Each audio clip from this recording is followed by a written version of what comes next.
Hey, this is Jake. You're in Jake's shop. So on this show, clip, whatever, I'm going to go ahead and do the next pan in the Camaro.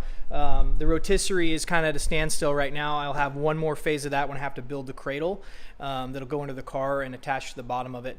But I need to do the pans first before I do that and take the rear axle out.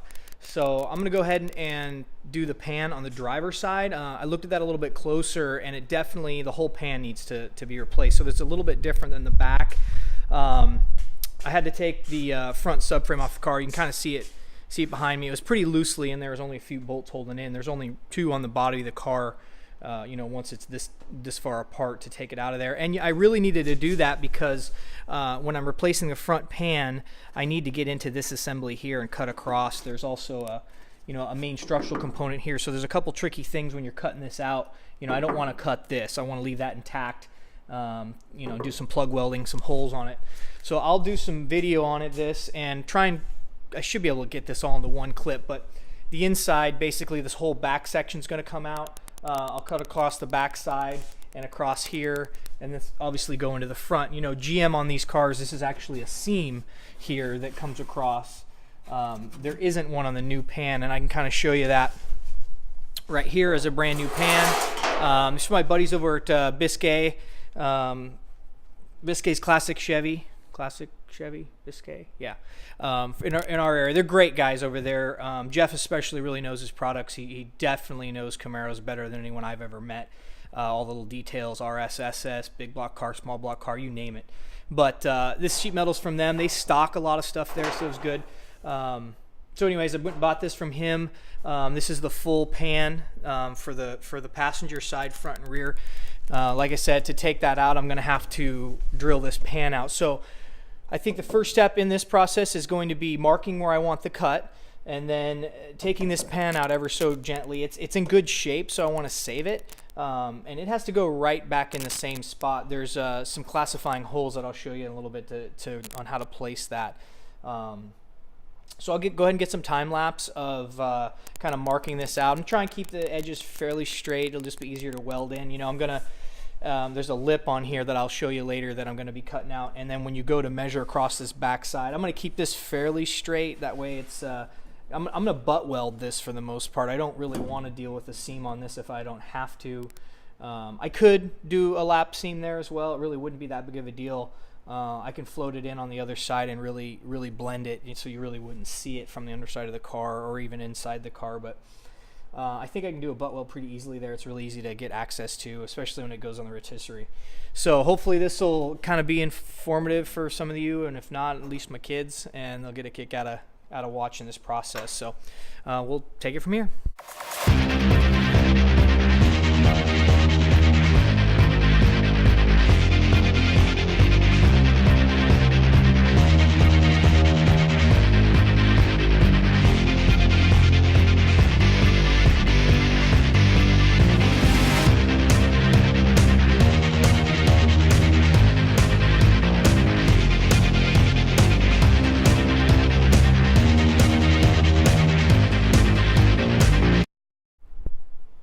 Okay, I got the pan out.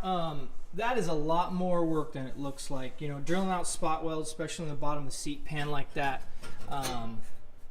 it's a chore. It's just a lot of work to it. I know they do make a special bit to drill these out, but I've never used one. I don't have one, so this always works for me. But a lot of times guys will just replace this whole pan. There's some hidden spot welds in the top of this seat pan as well. The edges on this can get really messed up, and what I'm probably going to end up doing is pounding all these flanges back nice and flat. It's just sheet metal. It's pretty easy to work with. But some of these, they go nuts with the spot welder. Sometimes GM, I've seen them in they'll be in pairs, and then there'll be random singles, and I don't know what the means or methods were behind how these got put together, but I know they're not always the same, and sometimes they're hard to see. That's why I was cleaning these edges a lot before I could find the exact spot to drill. So those, basically I'm going to take some time on the seat pan separately and do some welding and fixing these edges as much as possible, because I'm too cheap to buy a new pan when it's in decent shape. This is just steel, so I can really weld and put all these back together. But what you've got underneath the seat pan, when you finally get that out, is you can see how bad it was under the seat. I mean, that rust, you know, there's pinholes all over that thing. So it's really good that we're replacing the whole pan on this side. This is the seat kind of pan support that's underneath the seat. This is the perch holder, or excuse me, the nut holder for the where the subframe connector goes through. Someone had bent this, and that's hard to access from underneath the seat pan, but someone had bent it and really messed it all up. So I'm gonna probably be able to retain this. It doesn't look, it's just mostly surface rust. I'm not seeing, it's a little bit of a spot there. I'll basically use the same method and take this out. I'm not gonna bother showing it, but it's the same basic concept, you know, clean it up, find the spot weld holes. Again, I'll probably come back through here after it's off the car, my welding bench, and fill all this in and grind it nice and smooth, basically make it look like there was no holes here, because I'll plug weld these holes back to here where they were located after I get the new pan all back in place. So yeah, this is the main support underneath there, and again, it's spot welded as well in different spots all over, so I need to find all those in the same fashion I did the seat pan. So next time you'll see this, I'll have this out. I'm not going to bother time-lapsing that, but I probably will go ahead and time-lapse cutting this pan out. You know, I'm just going to use the little 1/4-inch wheel on the grinder for the most part. I'm going to, since the seat pan seam is here along this edge, I'm going to cut it first. Rather than drill all the spot welds out, there's a body seam underneath the car here where it hangs down, and there's pinch welds all along here as well. Rather than drill all those out, I'm just going to cut it shy, and then I'm going to use the grinder to grind this smooth and clean off that metal that's attached to that edge, rather than create a bunch of holes that I got to fill. I think that'll be nicer and a little easier on myself. The pan will come from here straight down, because you can see the new pan, if that's the front of it, and, you know, we're standing the back of the pan, this is the front lip here. So I want to be sure that this seam kind of comes up and straight up and then over, because we're replacing that whole section, and we're going to use 95% of this pan will be in the car when we're done, all one piece. And you can see this is the hole for the subframe connector that locates it, and I'm going to make some marks on the sill as well to pinpoint where this support is, because the support that's on top of this actually is the subframe holder. It bolts through here. This is a structural component of the car. The main structure in the car is, you know, you've got all your sill here and rocker assembly, and there's a lot of structure. You know, if this was a convertible, I probably would be adding a bunch of steel. But the other good point is, when you're doing stuff like this, I wouldn't have any weight on the car. You know, make sure it's pretty disassembled if you were going to take it to this level, or you need to add structure and support in here, temporary structure, attaching it to, I've seen guys attach it to some of the door frames and whatnot to make sure the car doesn't try and move around on you. With no weight on it, I mean, I can literally pick up the front of this car. I'm not worried about it moving around when all this structure is really solid and intact, and it's not a convertible car. So anyways, we'll go on to the next step. I'm going to remove this separate, and then I'll get some time lapse of me cutting this pan out, because it's kind of fun to see on time lapse. I think the boys will enjoy it. And you know, see where I'm going to cut the back around the edge. I don't know really why this was here. Maybe someone was going to think about adding a subframe connector or something at some point and didn't, but it's solid. It's just like someone tried to knock it out for whatever reason. Again, this will be the seam, the lower seam on the car. You know, I'll cut this shy, and then I'll grind. Once this is all open, I can grind it smooth really easily. You can see how much sand is in this car from when they sandblasted. I mean, this is just all under the seat. You know, obviously the rust from the pan that I'm ripping out, but also, I mean, there's just sand just dumping out of it. So it's really good. We're going to get this car in a rotisserie and really just clean the crud out of it, because when it goes to paint, it's going to be an absolute nightmare.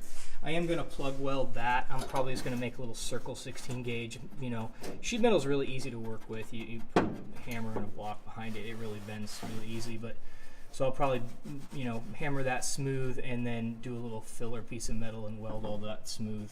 I don't know what that was for. Who knows? You know, what they had trying to pop through there, some sort of a cable or something. So yeah, on to the next step. Okay, so I wanted to, it's so important that this hole is perfectly in the same spot it was before that I'm going to go ahead and take some measurements and mark some things out. So what I'm going to use is this plumb, and I'm going to hold it underneath the car with the string up through this hole to basically center where that hole's at. And then I'm going to use this as basically a story pole and make some marks on it so I can basically center exactly where that hole is. There is some other holes here that will remain in the sill over here that holds the support on, where I'm going to drill out a couple spot welds. Those will help me pinpoint it, and maybe like that hole will stay. I'll probably weld and fill some of this back in, but that pan's going to come right across here, so most of these holes will be gone. I want to make sure that when this gets back in the car, it's in the exact same position. This is going to square up the frame of the car and everything else. There'll be a lot more structure later on because there'll be a subframe connector that comes through here that I'll weld into the pan afterwards, but that'll happen a lot later down the road. So I really want to make sure that this main structural component also goes in the same spot.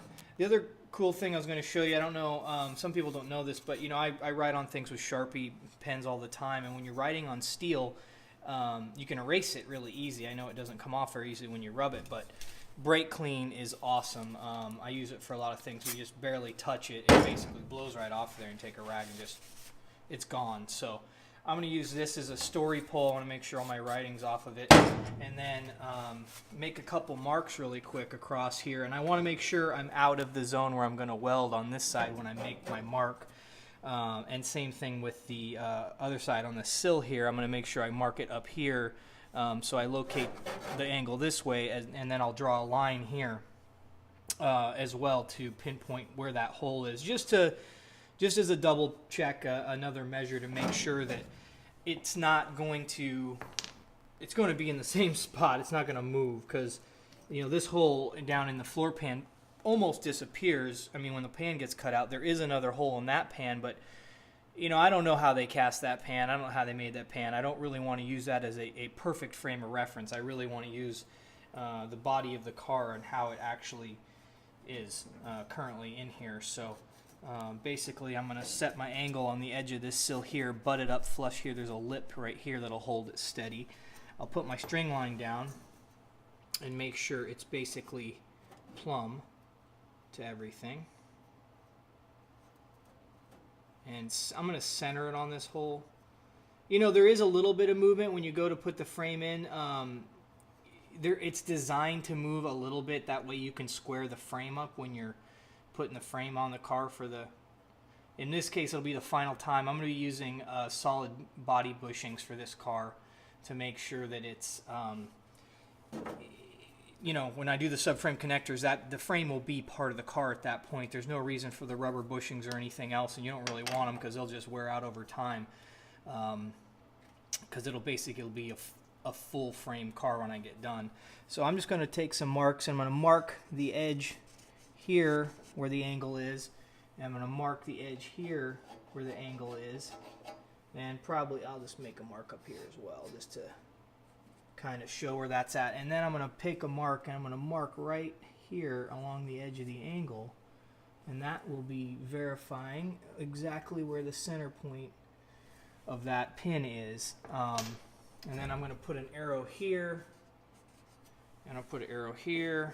I'm going to put sill here, and I'm going to put transmission T-tunnel here. So now this is basically a story pole that'll tell me and just help me verify where this structure is in this car. So when I do take this off and I put the new pan in, I'll be able to pull this back exactly where it was before and make sure that hole that holds the back of the frame, there's a bolt that'll go in here, is basically exactly where it is when I'm done. So I'll just save that for later. I'm sure there's probably some GM dimensions or something that'll pinpoint that, but that'll just make sure it was exactly where it was at before. Okay, now to some cutting.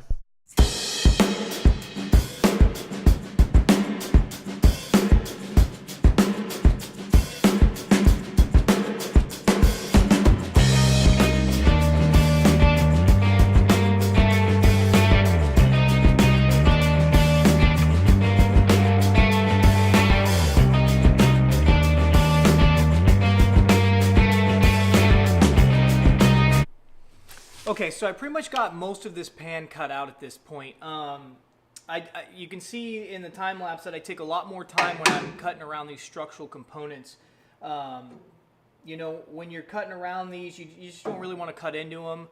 There's spot welds on them, so I'll piece them out little by little, and I'll change back and forth depending on what I'm doing. I'll use the angle grinder with the disc on it for the lighter stuff, and the quick cutting, you know, I'm using the grinder without the guard on it. You know, you can see I've got a lot of protection gear on when I'm doing this. I've got glasses, and I even wear a dust mask a lot of times because it'll just get a bunch of junk in your nose, and I'm sure it's not good to breathe. So I was able to get this cut out for the most part. I started cleaning it. You know, I tried a new tool today. Same tool, different device though. This is actually a flapper disc, and you can see this is called a row lock. What these do is they spin right and on and off of this 1/4 inch shank on my angle grinder. I've actually had really good luck with it. I'm gonna try a couple different brands of them to see how they work, but they're really great for cleaning the edges. The flappers on them, you know, it does good for light grinding, and it takes material off really well too.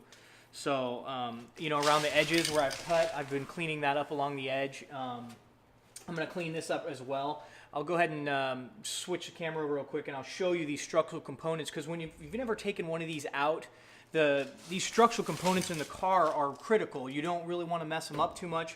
A lot of times you'll have rust in the floor pan itself, but you won't get the structural components themselves hardly are rusted. And I mean, at least here on the West Coast where I've seen these cars a lot of times, I've never had one very bad. A couple other tricks that I thought I'd show you, things that I like to use when you're pulling these pans apart and when you're trying to get these spot welds around the structural components, or like even when I was taking the seat pans out. I use a sheet metal hammer, a screwdriver, and I'll also I've got an old chisel, you know, definitely again wear eye protection, but it's just a cheap chisel. And it's really good for getting under the metal and prying it apart. Again, I don't want to drill out the spot welds in all these structural components. I'd have to fill them all back in. So I'm trying to take my time around them to pry the metal up, and I'll just pound the chisel in behind them and kind of work it up and slowly work around those pieces, cutting out the little chunks that I bring up. That way I can work around them a little better. So I'll go ahead and turn the camera around here, and then I'll show you these other components. Okay, there's the one in the front, for the front of the floor pan. You kind of see it here. This is structural. This is the kind of the front mount. Obviously, there's a hole right here in the bottom, which you can probably barely see, or not really see, but that's actually a drain hole. But then there's all these angles and main supports in here, and then you can see this is the edge of the structure. The pan was sitting on top of this and spot welded. You can see that I cut it just slightly right there. I was trying to be careful. So I'm going to fill that in nice. This is the body mount for the front subframe connector. This is the first mount that the frame actually mounts to. And then there's the one back that's not there any longer currently without the seat pan. But yeah, this is kind of the edge, and you can kind of see where those meet and those go back. Another little trick, I kind of stated this earlier briefly, but originally there's a seam right there in the transmission tunnel, and that pan was not a full pan, and the one I have is. So, you know, once I weld this back in, I am going to clean this back edge as well before I weld the new pan in. That way I don't have smoke and nasty, you know, porosity getting in the weld while I'm heating it up. Obviously got a little more cleanup to do here. But so after I do that, I am probably going to mimic this seam. I'm going to clean this out and reseal it, but I'll probably still run seam sealer all across the back of the pan, even though you can see the new pan. This is where the front of it's at. You can see this is where it's mimicking where that seam used to be, and it's solid, obviously. So I'm going to go to kind of mimic it so it looks the same way the car. I'm going to go ahead and run seam sealer under the underside of it, even though it'll be kind of fake. I'll make it look pretty clean, but it still will at least look the same across the bottom of the car. You know, it's way overkill. You don't need to do that, but you know, if someone's under the car, it'll look factory. It'll look the same. You can see the back. This is the structural component in the back of the car. I haven't finished cleaning it up. It's most of the way clean, but you see I'm kind of piecing it out. You know, that way I don't have to drill it up. And it's metal. It's, you know, it's probably, I would guess it's probably a 12 gauge or 14 gauge metal there. It's not super thick. And when I'm prying, you know, I was putting my screwdriver in between here and prying up the metal so that I can kind of find these spot welds and just kind of grind them nice and smooth. it might distort a little or bend a little. Another trick that I like to do, especially on the edge, you know, when I'm pulling this apart, you know, these are bent a little bit.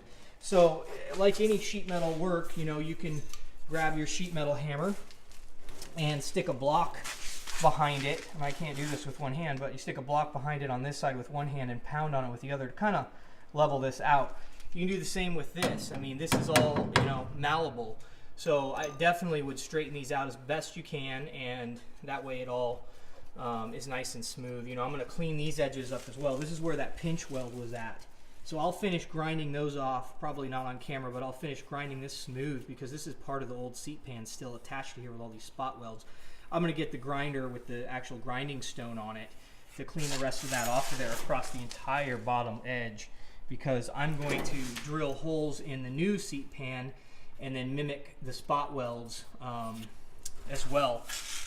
I probably won't do a whole lot of them until the car's on the rotisserie, just because I don't want to weld on my side, but I will be able to get it in there.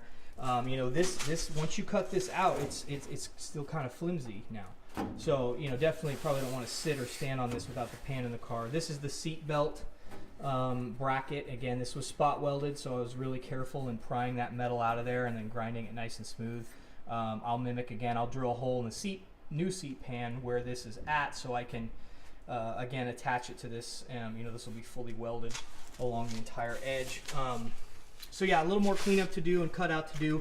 I'll probably do that off camera, and then maybe show next clip. I'll show some time lapse of me welding it in. Same process with the other side. Really, what I'm going to do is lay the new seat pan in. Take some measurements off the crown of the edge of the new seat pan, because there's a couple components here I know that don't, you know, that are going to be in my way, like this back edge. I don't need this back edge right here anymore. Typically I'd measure down, but since I know where the crown is at, I'm fine. Everything else pretty much stays. I'm going to put it in right after that, and then I will scribe underneath the car. I'll scribe the new seat pan exactly where it needs to be cut. I might leave it slightly proud, just to, you know, you can always cut more metal off. It's a little harder to add. So I'll just take measurements from the valley up, because I know that this will probably be slightly lower around here. So I'll probably take the measurement from the valley up. Again, I'll probably cut it slightly high, slightly proud. Try and mimic it in place. I'll probably use some Clecos or something, and I'm going to pre-cut that, and then I'll show some camera of me. At next stage, I'll clean the rest of this edge up, both the front and the back, and then get this thing, start welding it and tacking it in place. Again, I'm going to be drilling holes in the bottom of the new pan to do the new plug welds along this edge and along this edge right here, where it was spot welded before. Again, I want this structural component to be part of the seat pan again. That way it's kind of all one piece. You know, the frame kind of comes underneath of here, under the where the seat pan used to be. So yeah, it's going along, going pretty good, and we'll take it to the next step. Okay, so I didn't do any time lapse of the welding process. It takes forever. You know, probably 2.5 hours for me. This is my second night tinkering around in the shop, and was able to get it pretty much in. I'm probably going to end up waiting and finishing the install and really blending it in until I get it on the rotisserie, when I can really get to the underside of the car. But a couple things I just wanted to note. You know, I ended up trimming it, marking it like I said, but you know, before I really got it into place, you know, the sheet metal that you could buy is never going to be the same to what you took out. You know, GM's tolerances back in the late 60s, you know, I've heard rumors they were 1/8 to 1/4 inch off, and the new sheet metal that they make for these cars is going to be somewhere within those tolerances, so you're always going to be fighting those tolerances. There's a lot of play in a lot of that stuff, and you know, you take a lot of measurements on the car from what you took out and try and find those points. Like I said, the story pole worked really well for me. I laid it right on the center of where it needed to be, and you know, the pan would shift. It would shift about 1/4 inch front and back, even after I trimmed it fit perfectly. So just, you know, even when I'm clamping the underneath here, I was clamping the lip. A couple things to do. You know, the pan is actually slightly, I'd say it's about 1/8 of an inch off from everything else, and you know, so I definitely had to make it fit. I use these quick clamps quite a bit, and this one's kind of cool because it actually reverses. So like if I was under the car, I could switch it around, and I could actually push the tunnel of the transmission out just slightly. I want to make sure that metal's pretty much together when I go to weld it. That way it's nice and tight. So this one actually will go the opposite direction as well, and you can actually spread it apart. So I was using that inside the tunnel to make sure everything was nice and tight when I went to weld the pan back together. Whenever you're welding anything, spot weld it and put in points and weld all over the place. I know you've probably seen a lot of people do that, but that's the key. I made sure that the front structural component was the same as the rear. It was touching after I bent them nice and flat and straight, and then I would spot weld them into position to make sure the pan was at the right height. I also took some measurements ahead of time to make sure that the pan was about the exact height, because I don't know what it is about aftermarket sheet metal, but it always seems to be less stiff. Even if it's the same gauge, it doesn't have the same characteristics that the original sheet metal did, and nothing is going to be perfect in these cars. So the story pole I ended up welding this is the cross member for the rear subframe connector. It's all in place for the most part now. I could weld the seat pan in, which I probably will do off camera, but it's basically the same concept. I'll smooth it out, make sure it's in the right spot, and fill in those spot welds that I drilled out. And then underside of the car, basically the same thing. I'm going to weld those and blend them in. Basically, you will not be able to tell that this had a pan reinstalled in it when I get done with it. But again, I want this on the rotisserie. So the next thing I'm going to do probably at this point is tear the rear axle out of this car, and then end up finishing the rotisserie. I need to build the front and rear cradles for it. So I'll probably do a video on that just to finish up the rotisserie build, and then we'll get this thing on its side and really start dealing with the undercarriage of it. This gets a 4L60 in it, 4L60E in it, and it'll fit perfectly. I actually test fit ahead of time just to make sure that the linkage and everything would clear. I'm probably going to do the trunk pan when it's on its side. It'll just be that much easier to get to. There's a couple structural components that come underneath the rear of the gas tank that hold it into place, and those are actually in really good shape on this car, so I'm going to leave those in place and just cut out the bottom of the trunk pan. The other thing I'm going to do with the trunk pan is I'm going to weld in an access port in it, so I'll do that on the next video. This at this point is probably as far as I need to take it for all intensive purposes right now, and we'll just kind of see on the next one. Thanks.